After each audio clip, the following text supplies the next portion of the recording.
ជាជនកម្ពុជាគ្រប់រូបគួរមានផ្ទះមានទំនុំនៅស្រួលបួល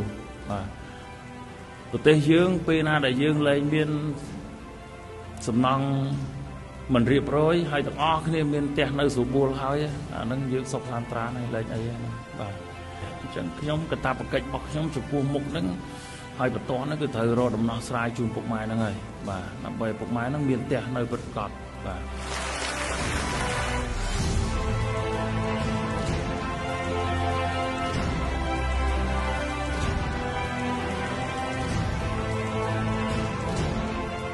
ពេលដែលទទួលបានភ្លាមគឺសប្បាយចិត្តហ្មងហើយជាពិសេសពេលដែលឈានជើងមកដល់ក្រសួងមានអារម្មណ៍ថាមានភាពកក់ក្ដៅដោយសារឲ្យឃើញប្រជាពលរដ្ឋច្រើនមែនទែនថ្ងៃនេះគឺបាត់ជាថ្ងៃចែកបានប្លង់បាត់លើកទី3ហើយសម្រាប់បងប្អូនដែលគាត់អត់ទាន់បានណាកុំភ័យកុំបារម្ភហើយដោយសារយើងនឹងចែកបន្តទៀតហើយកុំភ័យបារម្ភថាក្រសួងអត់ធ្វើការគឺគាត់កំពុងតែញាប់ដៃញាប់ជើងសហការនេះមែនទែនជាមួយនឹងម្ចាស់គម្រោងផ្សេងសូមអរគុណដល់ស្នាដឹកនាំនឹងក្រសួងយើងមែនទែនដែលបានឆ្នះខ្នែងជួយប្រជាពលរដ្ឋមិនថាតិចក្តីចានក្តីចុងក្រោយគឺនៅតែឲ្យប្រជាពលរដ្ឋបានសម្រេចបំណងយកមកឥឡូវខ្ញុំបានប្លង់ទាំងអស់ទាំងដីទាំងផ្ទះដែលខ្ញុំទិញសូមអរគុណដល់សម្ដេចតេជោនិងសម្ដេចធម្មដីដែលលោកតែងតែយកចិត្តទុកដាក់គិតដល់ប្រជាពលរដ្ឋ